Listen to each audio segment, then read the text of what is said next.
Hello everyone, welcome to Dastak classes. Dastak classes के इस video में मैं राहुल कुमार आपका वेलकम करता हूं और आज के इस वीडियो में मैं आपको पढ़ाऊंगा दोस्तों हमारी जो मंथली करंट अफेयर्स की सीरीज़ चल रही है उसका पार्ट नंबर 2 इस वीडियो में हम कवर करेंगे। इसके पहले हम इस वीडियो सीरीज़ का पार्ट नंबर 1 ऑलरेडी अपलोड कर चुके हैं। अगर आपने नहीं देखा तो आप प्लेलिस्ट में जाकर देख सकते हैं, जो मंथली करंट अफेयर्स के नाम से बनी हुई है दोस्तों। तो दोस्तों अगर आप हमारे चैनल पर नए हैं तो हमारे चैनल को सब्सक्राइब कीजिएगा और बेल आइकन को दबाकर सभी वीडियो को नोटिफिकेशन पाने के लिए बेल आइकन को दबाइएगा दोस्तों। तो आइए दोस्तों शुरू करते हैं।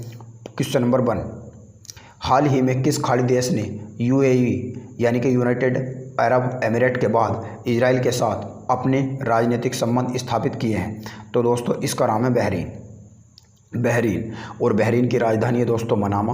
और दोस्तों अगर हम बात करेंगे गल्फ़ कंट्रीज़ की यानी कि खाड़ी देशों की, तो खाड़ी देश में दोस्तों 6 देश यानी कि 6 देश आते हैं। और वे 6 देश कौन कौन से हैं दोस्तों, ये मैं आपको मैप में दिखाना चाहता हूँ। तो दोस्तों ये है एशिया का मैप। अगर हम थोड़ा इसको जूम करें तो दोस्तों ये है हमारा प्यारा भारत, और हमारे प्यारे भारत से अरेबियन सी को क्रॉस करके हम थोड़ा वेस्ट को जाएंगे तो दोस्तों ये मिलेगा हमें गल्फ़ कंट्रीज में बहरीन, और इसके थोड़े वेस्ट में मिलेगा दोस्तों इजराइल। और दोस्तों खाड़ी देश में जैसे कि आपको मैंने बताया कि 6 देश आते हैं, और वे 6 देश कौन कौन से हैं हम गल्फ़ कंट्रीज़ की एक बार एग्जैक्ट लोकेशन देख लेते हैं दोस्तों। तो दोस्तों ये हैं खाड़ी देश जिनका नंबर है 6। तो दोस्तों ये है ओमान की राजधानी है मस्कट, और यह है दोस्तों यूएई की राजधानी आबू धाबी। यह है सऊदी अरेबिया की राजधानी है रियाद। यह है कतर की राजधानी है दोहा। बहरीन की राजधानी है मनामा। और दोस्तों यह है कुवैत की राजधानी है कुवैत सिटी। और दोस्तों इन्हें जो गल्फ़ कंट्रीज नाम दिया जाता है वो इस पर्शियन गल्फ़ के कारण दिया जाता है, और पर्शियन गल्फ़ को ये 6 के 6 देश टच करते हैं, और इराक और ईरान की बॉर्डर भी इस पर्शियन गल्फ़ को टच करती है। और दोस्तों यह है स्टेट ऑफ हार्मोज जो गल्फ़ ऑफ ओमान को गल्फ़ ऑफ पर्शिया से जोड़ता है, या पर्शियन गल्फ़ को ओमान गल्फ़ से या गल्फ़ की ओमान की खाड़ी से जो पर्शिया की खाड़ी को जोड़ता है वो है दोस्तों स्टेट ऑफ हार्मोज यानी कि हार्मोज की जल संधि। अब दोस्तों हम देखते हैं क्वेश्चन नंबर 2 को। क्वेश्चन नंबर 2 है दोस्तों हाल ही में जापान के नए प्रधानमंत्री कौन बने हैं? तो जापान के नए प्रधानमंत्री बने हैं दोस्तों योशिहिदे सुगा, और इसके पहले दोस्तों थे शिंजो आबे इसके पहले थे। शिंजो आबे का बहुत ही लंबे समय से बीमारी के कारण इन्होंने इस्तीफा दे दिया है, तो इसके बाद बने हैं योशिहिदे सुगा। इसके पहले थे शिंजो आबे। और दोस्तों अगर आप जापान की बात करेंगे तो जापान 4 मेन आइलैंड से मिलकर बना है, जिनमें सबसे बड़ा आइलैंड है उसका होन्शू, और दूसरे नंबर पर है होकाइडो, तीसरे नंबर पर है रिक्योकू, और चौथे नंबर पर है क्यूशू। अगर बात करेंगे जापान की तो जापान की राजधानी है दोस्तों टोक्यो, और इसका सबसे बड़ा आइलैंड है होन्शू, और होन्शू आइलैंड पे जापान की राजधानी टोक्यो बसी हुई है। अब हम दोस्तों देखते हैं क्वेश्चन नंबर 3 को। क्वेश्चन नंबर 3 है सुनामी रेडी कार्यक्रम यानी कि सुनामी रेडी प्रोग्राम को लागू करने वाला भारत का पहला राज्य कौन सा बना है? तो भारत का पहला राज्य बना है दोस्तों उड़ीसा। इसमें है नहीं ऑप्शन, ये कर्नाटक की जगह उड़ीसा है। उड़ीसा बना है दोस्तों। तो उड़ीसा दोस्तों पहला राज्य बना है, और इसके अलावा दोस्तों हिंद महासागर क्षेत्र में यानी कि एशिया महाद्वीप में यह प्रोग्राम लागू करने वाला भारत पहला देश बना है, और भारत का पहला राज्य बना है उड़ीसा। और दोस्तों यह कार्यक्रम अगर हम बात करेंगे इस कार्यक्रम की, जो सुनामी यानी कि सुनामी रेडी कार्यक्रम है, तो दोस्तों इसको यूनेस्को के जो IOC है यानी कि इंटर गवर्नमेंटल ओशियानोग्राफिक कमीशन है उसके द्वारा लॉन्च किया गया है, यानी कि IOC यानी कि इंटर गवर्नमेंटल ओशियानोग्राफिक कमीशन। और दोस्तों इसको बनाया गया था यूनेस्को के द्वारा 1960 में। और अब दोस्तों हम बात करते हैं क्वेश्चन नंबर 4 की। क्वेश्चन नंबर 4 है हाल ही में climate smart cities assessment framework CSCAF 20 कार्यक्रम को शुभारंभ किसके द्वारा किया गया है? तो दोस्तों इसका शुभारंभ किया गया है हरदीप सिंह पुरी के द्वारा। और हरदीप सिंह पुरी जो हैं दोस्तों ये हमारे शहरी और ग्रामीण मंत्रालय के मंत्री हैं, हरदीप सिंह पुरी।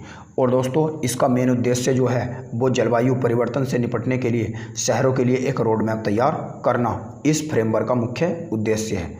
अब दोस्तों हम बात करते हैं क्वेश्चन नंबर 5 की। क्वेश्चन नंबर 5 है हाल ही में भारत यानी कि भारत नहीं है दोस्तों, भय की जगह भय है, भय। तो हाल ही में दोस्तों भारत ने किस देश के साथ 5 बिंदु यानी कि 5 पॉइंट्स एक्शन प्लान पर सहमति जताई है जिससे वास्तविक नियंत्रण रेखा LAC यानी कि लाइन ऑफ एक्चुअल कंट्रोल पर स्थिति में सुधार आए? तो दोस्तों ये हमारा जो पड़ोसी देश है चीन, जो हमारे प्रति ज़्यादातर हॉस्टाइल रहता है, और चीन की राजधानी है दोस्तों बीजिंग, और यहाँ के जो राष्ट्रपति हैं उनका नाम है शी जिनपिंग। और दोस्तों ये 5 पॉइंट एक्शन प्लान जो बना है, ये पैंगोंग सो लेक जो लद्दाख में पड़ती है उसके आसपास के जो रीजन है, क्षेत्र है, उसको लेकर बनाया गया है जिससे वहाँ पे आक्रामकता चीन और भारत के कारण ज़्यादा ना हो दोस्तों। अब दोस्तों हम बात करते हैं क्वेश्चन नंबर 6 की। क्वेश्चन नंबर 6 है, हाल ही में किस राज्य ने राज्य व्यापी योजना को लॉन्च किया है? तो दोस्तों यह है उड़ीसा, और उड़ीसा की राजधानी है भुवनेश्वर, और भुवनेश्वर का पुराना नाम था कलिंग। तो दोस्तों ये करी है उड़ीसा ने। तो उड़ीसा ने दोस्तों इसे लॉन्च किया गया है, और इसके अंदर दोस्तों टोटल जो खर्चा आएगा वो आएगा 50 करोड़ रुपए का खर्चा इसमें आएगा। और इस योजना को जो उड़ीसा ने दोस्तों लॉन्च किया है, तो उड़ीसा ने यह योजना अपने जो स्वच्छता कर्मचारी हैं उनके लिए लॉन्च किया है। नेक्स्ट क्वेश्चन है, हाल ही में सार्वजनिक बैंकों में सुधार लाने के लिए डोर स्टॉप बैंकिंग सेवाओं की शुरुआत किसने की है? तो दोस्तों ये करी है हमारी जो वित्त मंत्री हैं निर्मला सीतारमण, उनके द्वारा करी गई है। और सार्वजनिक क्षेत्रों में बैंक लाने के निर्मला सीतारमण ने इस योजना को लॉन्च किया गया है, और इस योजना को किसके अंडर लॉन्च करा गया है दोस्तों? RBI के द्वारा, यानी कि RBI के द्वारा इसको योजना को लॉन्च किया गया है। RBI के द्वारा दोस्तों इस योजना को लॉन्च किया गया है, RBI के द्वारा। और दोस्तों अगर हम बात करेंगे RBI की, तो RBI की स्थापना हुई थी 1935 को, 1 अप्रैल 1935 को इसकी स्थापना हुई थी दोस्तों। नेक्स्ट क्वेश्चन है दोस्तों, हाल ही में किस आयोग ने डिजिटल भुगतान प्रणाली में सूचकांक बनाने का विचार रखने की बात करी है? तो डिजिटल भुगतान प्रणाली को भारत के अंदर बढ़ावा देने के लिए ये दोस्तों बात करी है RBI ने भारत सरकार से कहा है कि डिजिटल भुगतान सूचकांक यानी कि डिजिटलीकरण सूचकांक यानी कि इंडेक्स बनाने के लिए बात करी गई है, जिससे यह पता चल सके कि पूरे देश के अंदर पूरे ईयर यानी कि पूरे साल भर में कितना डिजिटल के कारण भुगतान किया जाता है। तो दोस्तों ये करी है RBI ने। नेक्स्ट क्वेश्चन है दोस्तों, 5 स्टार विलेज योजना को लागू करने वाला भारत का पहला राज्य बना है? तो दोस्तों ये बना है महाराष्ट्र, और महाराष्ट्र की राजधानी दोस्तों मुंबई, और यहाँ के जो CM है यानी कि मुख्यमंत्री है उनका नाम है उद्धव ठाकरे जो शिवसेना पार्टी से हैं। अब दोस्तों हम बात करते हैं क्वेश्चन नंबर नेक्स्ट की। तो क्वेश्चन नंबर नेक्स्ट है दोस्तों, हाल ही में वैश्विक आर्थिक सूचकांक 2020 में पहले स्थान पर कौन सा देश रहा है? तो पहले स्थान पर रहा है दोस्तों इसमें हांगकांग, और दूसरे स्थान पर रहा है दोस्तों सिंगापुर, और इसमें भारत का जो स्थान रहा है दोस्तों वो रहा है 105, और 2019 में दोस्तों भारत का जो स्थान था वो था 79 दोस्तों 2019 में स्थान था भारत का। और दोस्तों इसके पहला वाला जो क्वेश्चन था, मैं इसमें आपको बताना चाहता हूं कि महाराष्ट्र जो इस योजना को लॉन्च करने वाला भारत का पहला राज्य बना है, जो महाराष्ट्र बना है दोस्तों, तो ये दोस्तों डाक विभाग द्वारा शुरू करी गई है। यानी कि दोस्तों यह जो 5 स्टार विलेज योजना है ये डाक विभाग द्वारा शुरू करी गई है, और दोस्तों इसमें 50 गाँव को कवर किया जाएगा। अब दोस्तों हम देखते हैं क्वेश्चन नंबर 11 को। हाल ही में NSO के सर्वेक्षण के आधार पर जारी की गई रिपोर्ट के अनुसार 2017-18 तक साक्षरता के स्तर पर कौन सा राज्य पहले स्थान पर रहा? तो दोस्तों इसमें पहले स्थान पर रहा आंध्र प्रदेश, पहले स्थान पर रहा है दोस्तों इसमें केरल रहा है, और सबसे ख़राब प्रदर्शन जो रहा है इसमें दोस्तों वो आंध्र प्रदेश का रहा है, और सबसे अच्छा स्थान जो इसका रहा है वो रहा है केरल ने इसमें सबसे अच्छा परफॉर्मेंस करा है, और सबसे ख़राब करा है आंध्र प्रदेश ने। केरल की राजधानी है तिरुवनंतपुरम, और आंध्र प्रदेश की राजधानी है अमरावती। अब दोस्तों इसमें आंध्र प्रदेश के भारत का जो मैप है उसे भी मैं एक बार आपको रिवाइव करना चाहता हूँ, जो अगले क्वेश्चन में हम करेंगे। नेक्स्ट क्वेश्चन है दोस्तों, हाल ही में शिल्प मेला यानी कि हुनर हाट 2020 उत्तर प्रदेश के किस जिले में आयोजित किया जाएगा? तो ये किया जाएगा दोस्तों प्रयागराज में, जो कि इसका पुराना नाम था इलाहाबाद का नाम बदल कर प्रयागराज कर दिया गया है। और दोस्तों हुनर हाट, अगर हम बात करेंगे हुनर हाट की मेले की, यानी कि हुनर हाट जो मेला है दोस्तों, जो उत्तर प्रदेश के प्रयागराज ज़िले में लगाया जाएगा, तो दोस्तों ये 9 अक्टूबर से चलेगा और 9 अक्टूबर से चलकर ये 18 अक्टूबर तक दोस्तों चलेगा। और इस मेले का जो विषय है दोस्तों वो है local to global. Local to global यानी कि हिंदी में हम इसे बोलते हैं स्थानिक से वैश्विक। और इसका जो दोस्तों जो फेमस जो होता है मेला, ये खिलौनों के लिए फेमस रहता है। अब दोस्तों हम बात करते हैं नेक्स्ट क्वेश्चन की। नेक्स्ट क्वेश्चन है, हाल ही में किस राज्य ने YSR संपूर्ण योजना और YSR संपूर्ण पोषण प्लस योजना की शुरुआत करी है दोस्तों? तो दोस्तों इसकी शुरुआत करी है आंध्र प्रदेश ने। आंध्र प्रदेश ने, जहाँ की राजधानी है अमरावती, आंध्र प्रदेश ने करी है। तो दोस्तों आंध्र प्रदेश ने योजना को लॉन्च करा है। और आंध्र प्रदेश ने जो इस योजना को लॉन्च करा है, इसका जो मेन उद्देश्य है दोस्तों वो गर्भवती जो महिलाएं हैं उनको भोजन और पोषण उपलब्ध कराना इसका मुख्य उद्देश्य है। और इसमें दोस्तों 77 आदिवासी क्षेत्रों को कवर किया जाएगा। अब दोस्तों हम देखते हैं क्वेश्चन इसकी जो हम देख लेते हैं, एक बार आंध्र प्रदेश का मैप देख लेते हैं। तो दोस्तों ये हमारे प्यारे भारत का मैप है।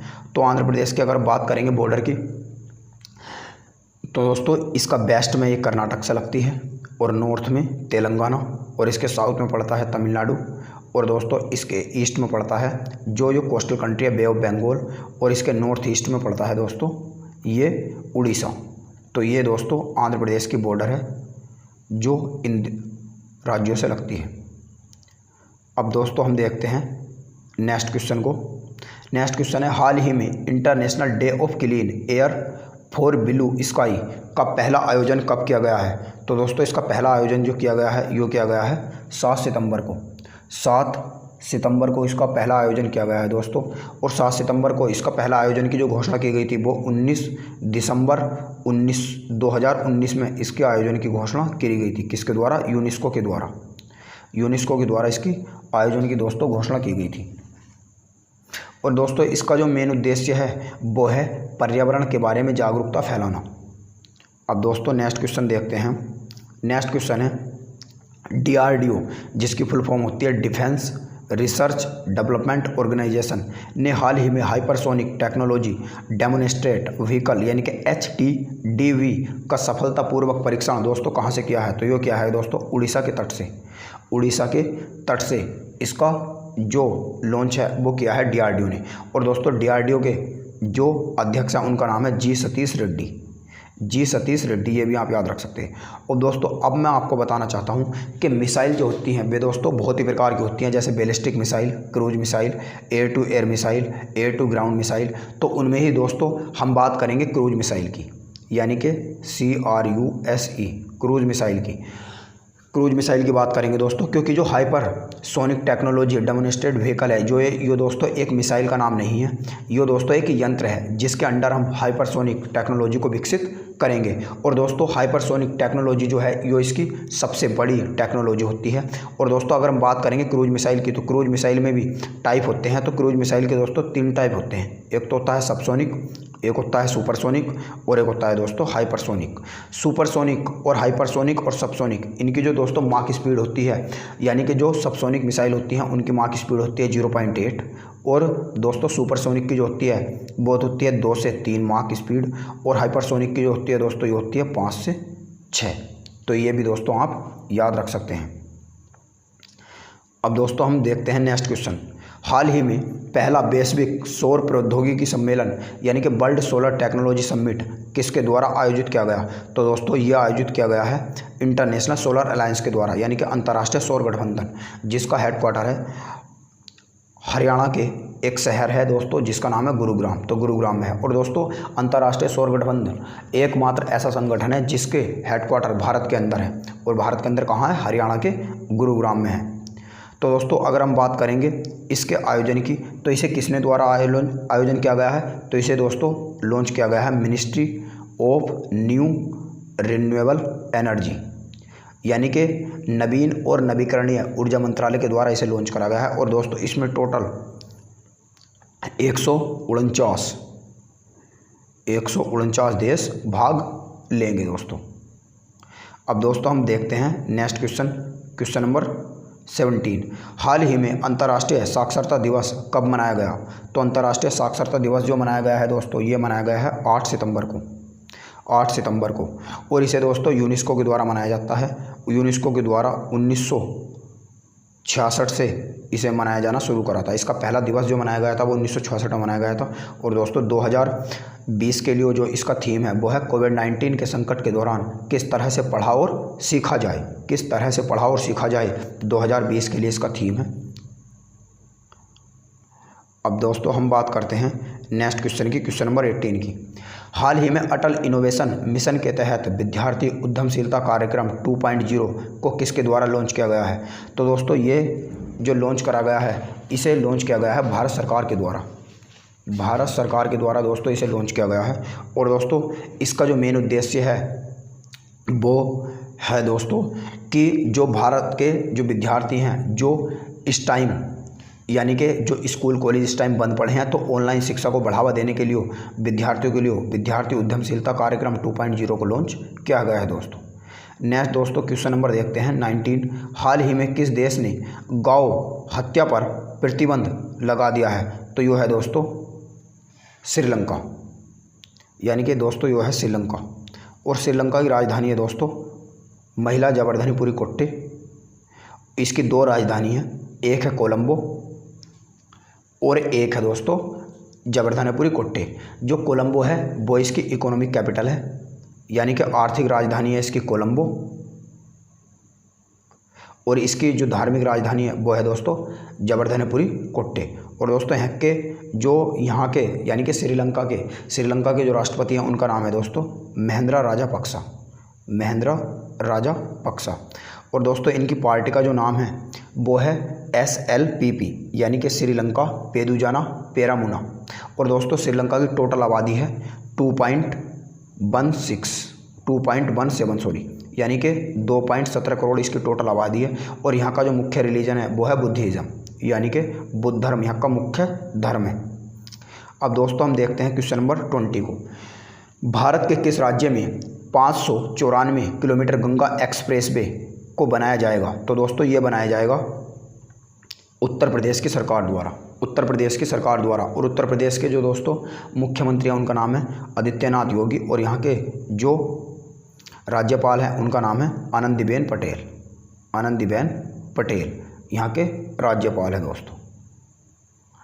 अब दोस्तों अगर हम बात करेंगे उत्तर प्रदेश में जो 594 किलोमीटर गंगा एक्सप्रेस वे है, इसे किसके द्वारा बनाया जाएगा? तो इसे द्वारा बनाया जाएगा दोस्तों यानी कि Uttar Pradesh expressway industrial development authority के द्वारा इसका बनाया जाएगा। और दोस्तों इसकी डेडलाइन है 2023, यानी कि ऐसा माना जा रहा है कि 2023 तक ये बनकर तैयार हो जाएगा दोस्तों। और दोस्तों इसे 2020 के दिसंबर में स्टार्ट किया जाएगा। और दोस्तों ये मेरठ से प्रयागराज को जोड़ेगा, यानी कि मेरठ से प्रयागराज यानी कि इलाहाबाद को ये जोड़ेगा। अब दोस्तों हम देखते हैं क्वेश्चन नंबर नेक्स्ट को। हाल ही में अमेरिका ने किस एशिया देश के साथ वियतनाम के बाद रक्षा समझौता यानी कि डिफेंस पैक्ट को लेकर एक MOU यानी कि मेमोरेंडम ऑफ अंडरस्टैंडिंग को साइन किया है? तो दोस्तों ये है हमारे पास मालदीव। मालदीव के जो राजधानी है उसका नाम है दोस्तों माले, माले इसकी राजधानी है। और यहाँ के जो प्रधानमंत्री हैं राष्ट्रपति हैं, क्योंकि प्रधानमंत्री मालदीव के अंदर नहीं बनते, तो यहाँ के जो राष्ट्रपति हैं उनका नाम है मोहम्मद इब्राहिम सोली, मोहम्मद इब्राहिम सोली यहाँ के राष्ट्रपति हैं। और दोस्तों मालदीव एक आर्किपेलगो है। आर्किपेलगो का मतलब होता है छोटे छोटे द्वीप समूह का एक टापू, यानी कि यह एक द्वीप समूह देश है जो इंडियन ओशियन में पड़ता है और एशिया महाद्वीप में पड़ता है। तो दोस्तों इसके अगर लोकेशन हम बात करेंगे तो यह है एशिया और अफ्रीका का मिक्स मैप। तो यह है दोस्तों हमारे प्यारा भारत, और इसके साउथ में पड़ेगा दोस्तों मालदीव जो एक आर्किपेलगो है। और मालदीव को दोस्तों अगर हम बात करेंगे आज़ादी की, तो मालदीव को आज़ादी मिली थी दोस्तों 1969 में, यानी कि 1969 में से आज़ादी मिली थी। किससे मिली थी? UK से, यानी कि यूनाइटेड किंगडम से। अब दोस्तों हम बात करते हैं नेक्स्ट क्वेश्चन की 22 यानी कि 22वें क्वेश्चन की। हाल ही में भारत कोयला और खनन मंत्री प्रहलाद जोशी ने 2030 तक कितने मिलियन टन गैसीकरण का लक्ष्य रखा है? तो यह लक्ष्य रखा है दोस्तों 100 मिलियन टन का, यानी कि 100 मिलियन टन का लक्ष्य रखा है जो हमारे कोयला मंत्री हैं प्रहलाद सिंह जोशी। और दोस्तों अगर हम बात करेंगे कोयला गैसीकरण की, तो दोस्तों कोयला गैसीकरण इसके तहत कोयला गैसीकरण के तहत 4 लाख करोड़ रुपए का निवेश किया जाएगा, जिससे कि कोयले की जो खान है या खनन को सरल बनाया जा सके। और दोस्तों अगर हम बात करेंगे कोयला गैसीकरण की, तो कोयला गैसीकरण कैसी प्रक्रिया होती है, तो कोयले को सिंथेटिक गैस में बदलने की जो प्रक्रिया होती है दोस्तों, उसे कोयला गैसीकरण कहते हैं। और कोयले जो सिंथेटिक गैस होती है, इसे सिन गैस के नाम से भी जानते हैं, इसे सिन गैस के नाम से भी जाना जाता है। और दोस्तों सिन गैस जो होती है वो दोस्तों मैं बता दूं 3 गैसों का मिश्रण होती है, एक तो कार्बन मोनोऑक्साइड का, एक कार्बन डाइऑक्साइड का और तीसरी हाइड्रोजन का मिश्रण होती है दोस्तों। अब दोस्तों हम बात करते हैं नेक्स्ट क्वेश्चन की। नेक्स्ट क्वेश्चन है दोस्तों, हाल ही में यानुमानी जनजाति के लोगों ने उसके क्षेत्र में कोयले की खनन को लेकर भारत सरकार और उसकी कंपनियों को रोक लगा देने के लिए कहा है, तो यह जनजाति किस देश में निवास करती है? तो दोस्तों यह निवास करती है नॉर्थ अमेरिका का जो सबसे बड़ा देश है ब्राज़ील, तो ब्राज़ील में निवास करती है। तो ब्राज़ील की जो कम्युनिटी है यानुमानी, उसने भारत सरकार से गुहार लगाई है कि यहाँ सोने की और कोयले की खनन ना की जा सके, क्योंकि उनकी जनजातियों को बहुत ही भारी नुकसान इसके कारण उठाना पड़ रहा है। तो यह है दोस्तों ब्राज़ील जो है दोस्तों ये नॉर्थ अमेरिका यानी कि साउथ अमेरिका महाद्वीप में ये पड़ता है। और साउथ अमेरिका महाद्वीप का दोस्तों ये सबसे बड़ा देश है, यानी कि साउथ अमेरिका महाद्वीप का यानी कि दक्षिणी अमेरिका महाद्वीप का सबसे बड़ा देश है दोस्तों ब्राज़ील। और ब्राज़ील की कैपिटल है दोस्तों ब्राज़ीलिया। और दोस्तों यहाँ के जो राष्ट्रपति हैं उनका नाम है जेल बोल्सोनारो यहाँ के राष्ट्रपति हैं दोस्तों। और यहाँ पर दोस्तों ब्राज़ील के अंदर अमेज़न के जंगल भी पड़ते हैं, जो सबसे बड़े जंगल माने जाते हैं दुनिया के। अब दोस्तों नेक्स्ट क्वेश्चन देखते हैं हम, हाल ही में एयर सुविधा पोर्टल को किस एयरपोर्ट से लॉन्च किया गया है? तो दोस्तों ये किया गया है दिल्ली एयरपोर्ट से। और दोस्तों एयर सुविधा पोर्टल जो है ये कोविड-19 के कारण जो ग्रसित जो मतलब आने वाले जो दिल्ली एयरपोर्ट पे बाहर से आने वाले यात्री हैं उनके लिए लॉन्च किया गया है। अगर वे दिल्ली एयरपोर्ट पर 14 दिन पहले यानी कि आने से 14 दिन पहले अगर वे अनुमति लेने की कोशिश करेंगे तो उनका टेस्ट किया जाएगा, उन्हें क्वारंटीन नहीं किया जाएगा। तो इसलिए इसे लॉन्च किया गया है दिल्ली एयरपोर्ट से। और अगर हम बात करेंगे दिल्ली की, तो दिल्ली के जो CM हैं उनका नाम है अरविंद केजरीवाल और उनकी पार्टी का नाम है आम आदमी पार्टी। अब दोस्तों हम बात करते हैं आज के आखिरी क्वेश्चन के बारे में। हाल ही में इराविकुलम राष्ट्रीय उद्यान यानी कि नेशनल पार्क विनाशकारी भूस्खलन के कारण जिससे अभी तक 5 से 6 लोगों की यहाँ पर मौत हो चुकी है और सुर्खियों में रहा है, यानी कि इराविकुलम राष्ट्रीय उद्यान विनाशकारी भूस्खलन के कारण हाल ही में 2020 में सुर्खियों में रहा। तो दोस्तों यह कहाँ स्थित है? तो दोस्तों इराविकुलम नेशनल पार्क जो है ये है दोस्तों केरल में स्थित, और केरल की राजधानी है तिरुवनंतपुरम। और दोस्तों अगर हम बात करेंगे इराविकुलम नेशनल पार्क की, तो इराविकुलम नेशनल पार्क को जो राष्ट्रीय उद्यान यानी कि नेशनल पार्क का दर्जा मिला था वो मिला था दोस्तों 1976 में इसे नेशनल पार्क का स्टेटस मिला था। और दोस्तों इसका जो टोटल क्षेत्रफल है यानी कि 97 वर्ग किलोमीटर क्षेत्र में फैला हुआ है केरल के अंदर। और दोस्तों अगर हम बात करेंगे इसके फेमस की, तो ये क्यों फेमस है? तो ये दोस्तों नीलगिरी तहार के लिए फेमस है, नीलगिरी तहार के लिए फेमस है इराविकुलम राष्ट्रीय उद्यान। तो दोस्तों आज के इस वीडियो में इतना ही, हम मिलते हैं आपसे अगले एपिसोड में, तब तक के लिए नमस्कार। और दोस्तों जाने से पहले मैं आपको बताना चाहता हूं कि हमने जो इंडियन पॉलिटी की सीरीज चला रखी है और उसका डिटेल वीडियो जो हम बना रहे हैं, तो दोस्तों उसमें हम MCQ यानी कि MCQ सीरीज़ भी हम उसकी लॉन्च करने वाले हैं। कुछ ही दिनों में हम MCQ सीरीज़ उसकी लाने वाले हैं, तो दोस्तों वो भी देखना ना भूलिएगा। और दोस्तों हमारे चैनल को सब्सक्राइब कीजिए और अधिक से अधिक इस वीडियो को शेयर कीजिए ताकि आपके फ्रेंड्स को भी लाभ हो सके दोस्तों। तो दोस्तों तब तक के लिए नमस्कार, हम मिलते हैं आपसे अगले एपिसोड में।